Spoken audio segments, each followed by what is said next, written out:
ఓం హ్రీం క్లూం ఓం హ్రీం క్లూం. అరే బిడ్డ, నీకు లగ్గం అయితలేదని చెప్పినావు కదరా, ఇగో ఈ నిమ్మకాయ తీసుకొని దగ్గర పెట్టుకొని వండుకో. తెల్లాటకల కల్లా నిన్ను లగ్గం చేసుకోనికే పిల్లలు లైన్లు కడతారు. గది మన నిమ్మకాయకున్న పవరు అని కొందరు బాబాలు ఎట్లా చెప్తారో ఇప్పుడు సెంట్రల్ మంత్రి కూడా గదే బాబాల లెక్క చెప్తున్నాడు. మరి ఆయన బాధ ఏంది, అసలు ఏం చెప్తున్నాడో ఇందాం పాండి.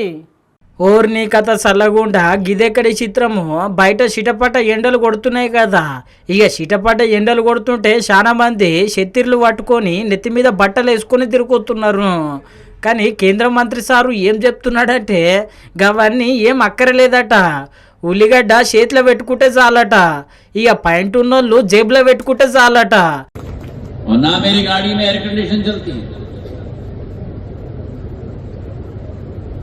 ना एसी के वातावरण में मैं बैठता हूं।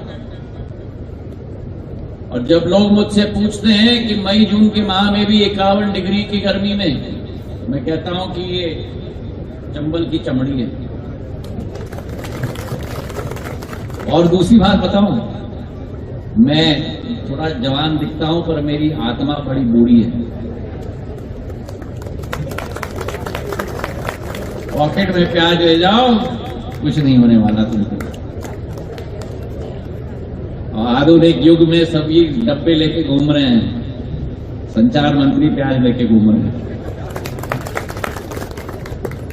అగో ఇన్నరు కదా, ఉల్లిగడ్డ జేబులో పెట్టుకుంటే చాలు ఎన్ని డిగ్రీల ఎండ కొట్టినా అసలు దాకనే దాకది ఎండ కాక. మరి గంత పవర్ ఉన్నది ఉల్లిగడ్డకు అని చెప్పి మొత్తం మీద అయితే మాట్లాడబట్టి ఇక మరికి ముచ్చటిన్నాక మంత్రాలకు చింతకాయలు రాలుతాయా సారు? మరి ఉల్లిగడ్డ ఎండ కాకను ఆపుతుందా? ఏం మాటలో ఏమో అని చెప్పి సారును మస్తు ట్రోలింగ్ చేస్తున్నారు మళ్ళా.